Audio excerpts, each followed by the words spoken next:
Shalom a todos os nossos irmãos, aqui Neemias Gomes, esse é o canal Verdade Revelada.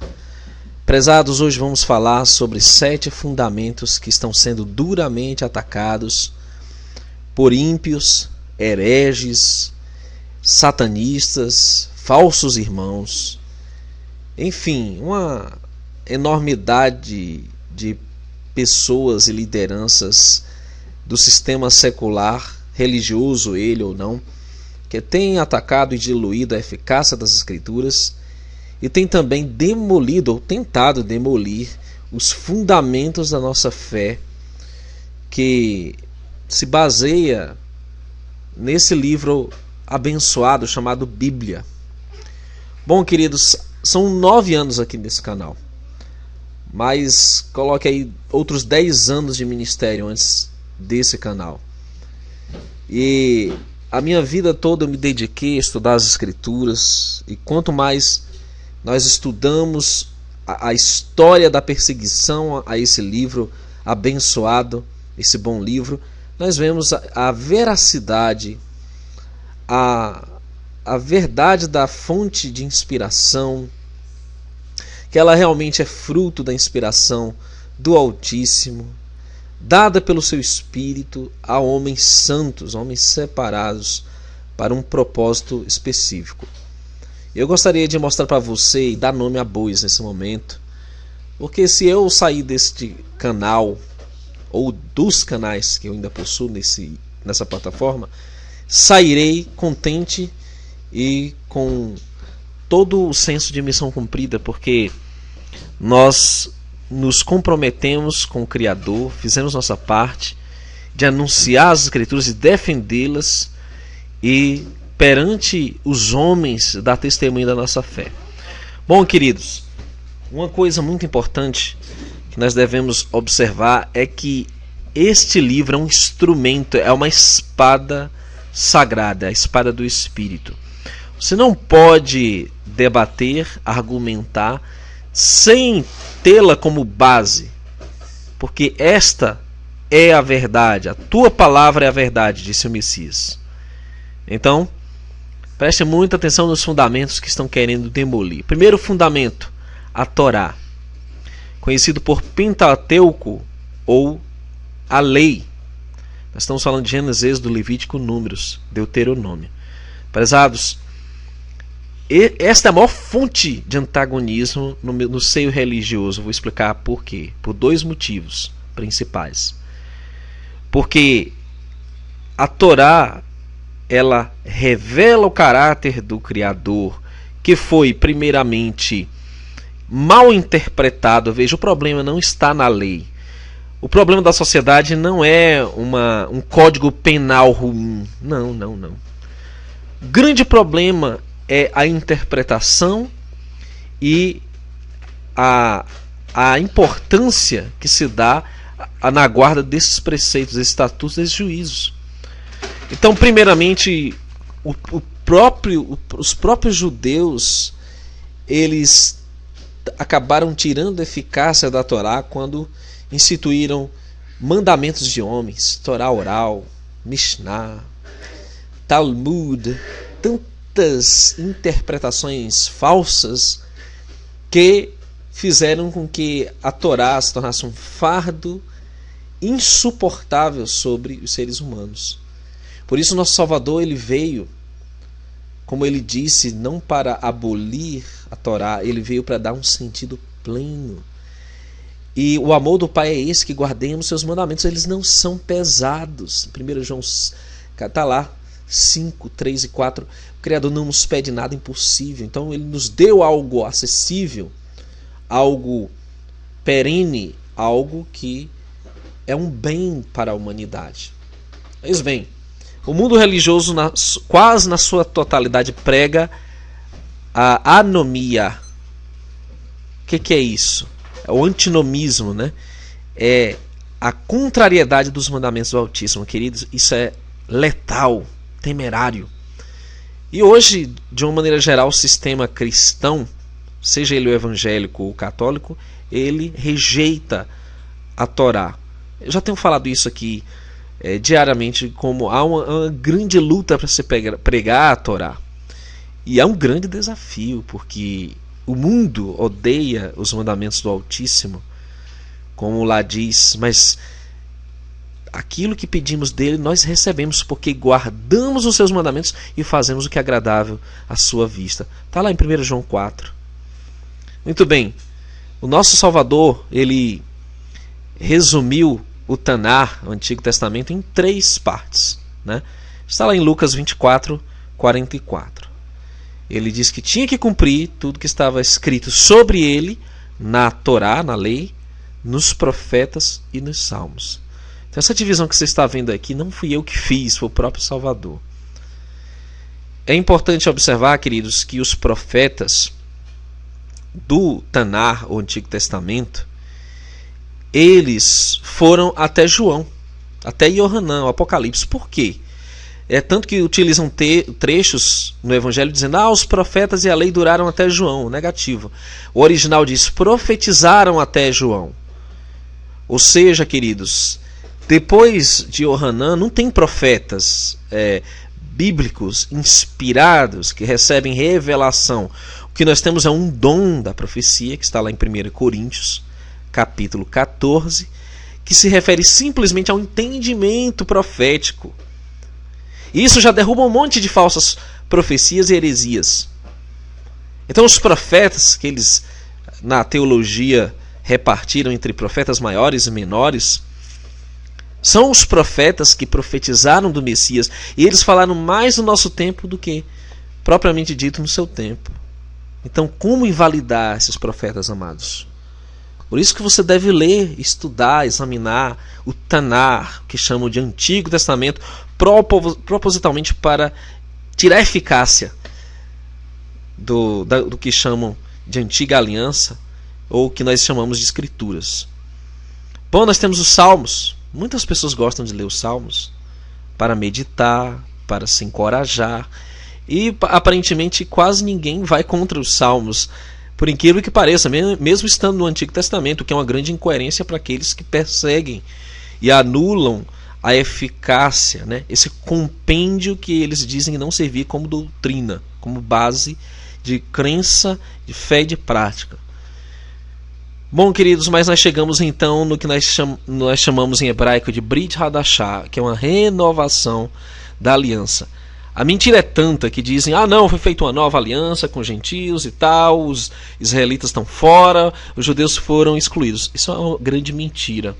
Isso é baseado em antissemitismo e uma ignorância, um analfabetismo funcional do entendimento bíblico ou das Escrituras.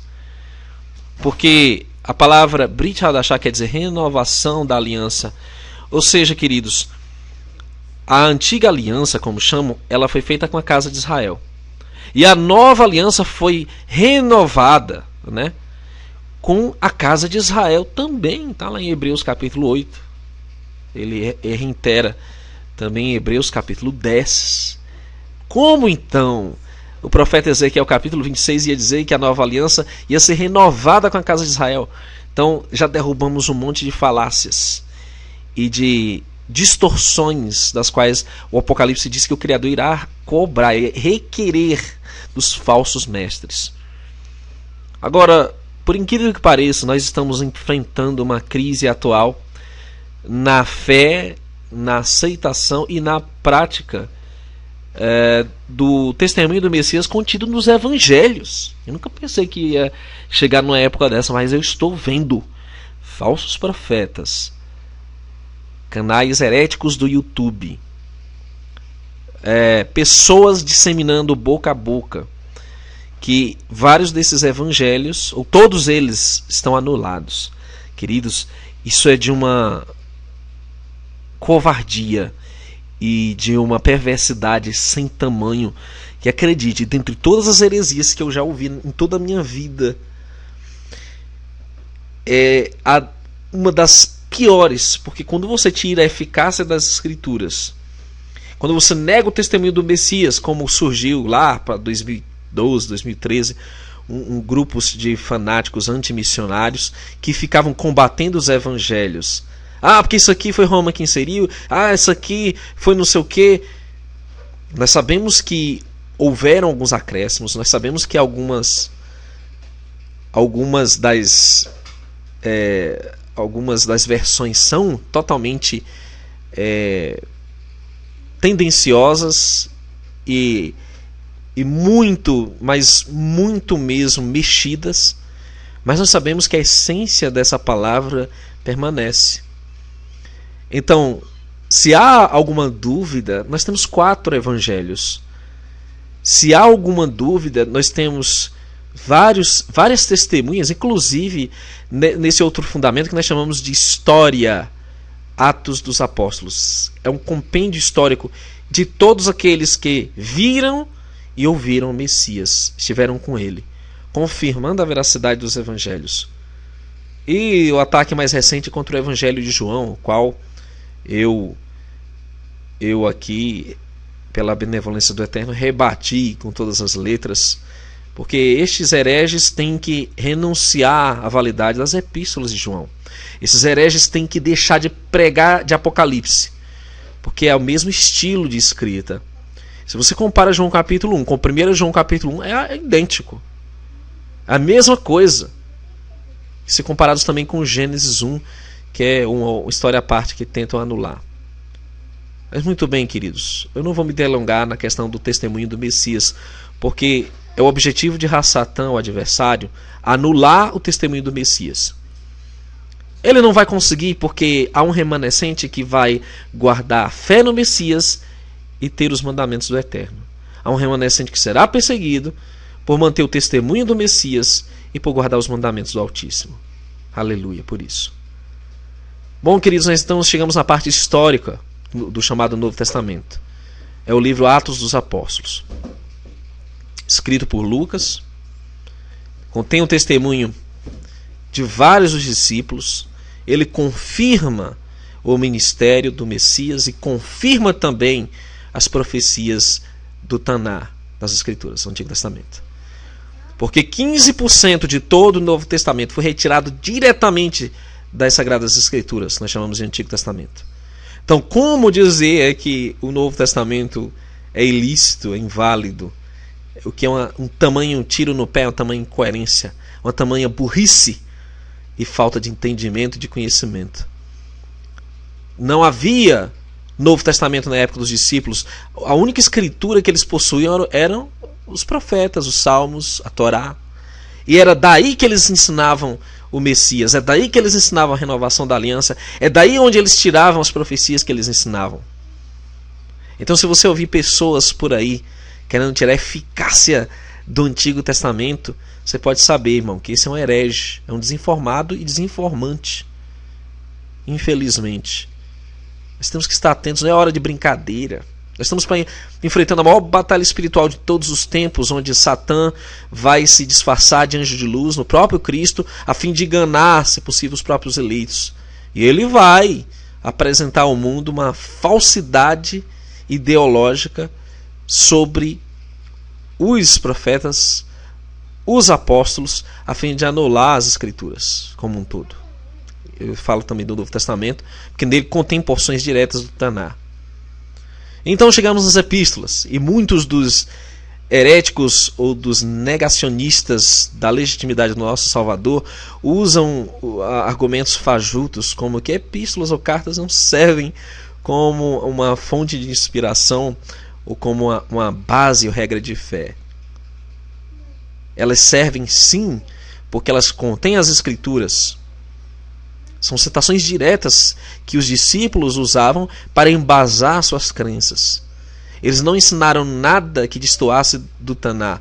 Eles não vieram aqui para dar novo mandamento. João é claro, não dou mandamento, filhinhos. Não existe novo mandamento, é aquele antigo que vocês já conheciam. Só que, infelizmente, pela deturpação desses falsários, falsos mestres, né? São falsos apóstolos, são falsos profetas, são falsos messias que existem por aí. Infelizmente, eles querem tirar a eficácia. Inclusive, as epístolas de Paulo, que dão a entender ou parecem estar falando contra a Torá, não estão. Estão combatendo, na verdade, antimissionários que negavam o Messias e diziam ter a Torá, e estão também combatendo gnósticos que negavam a Torá e apresentavam um Messias fabricado falsamente, um Messias de fábulas gnósticas que até hoje estão aí permeando nesse meio de comunicação. E veja o nosso último vídeo sobre o gnosticismo, o que os discípulos falavam, o que João falava sobre o gnosticismo. Essa coisa de ter um conhecimento privilegiado que se desfaz da eficácia das Escrituras, porque alguém é um ser iluminado acima dos outros irmãos, tem particular interpretação, a ele somente foi revelado, então ele tem vantagens que nem os discípulos tinham, de revelação, de entendimento e de compreensão das Escrituras. Imagina uma barbárie dessa. Mas vai ficando claro, queridos, para você, quem são os falsos mestres? Eu não preciso enumerar, porque seriam horas e horas de gravação. Não preciso enumerar. Mas você tem que estar com o seu detector ativo, atento. E sobretudo, irmãos, estudar as Escrituras. Irmãos, assistir vídeos é muito bom das Escrituras, mas nada como ler as Escrituras por você mesmo. Pedir o entendimento do Eterno, porque Ele dá o entendimento aos simples. A palavra é como luz, ela dá entendimento aos simples, diz o Salmo 119. Bom, queridos, então chegamos às profecias do Apocalipse.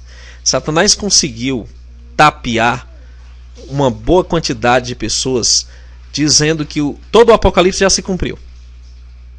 Já foi lá não sei quantos milênios atrás, então não te preocupa. Tu te senta aí tranquilo na quarentena e espera o anticristo.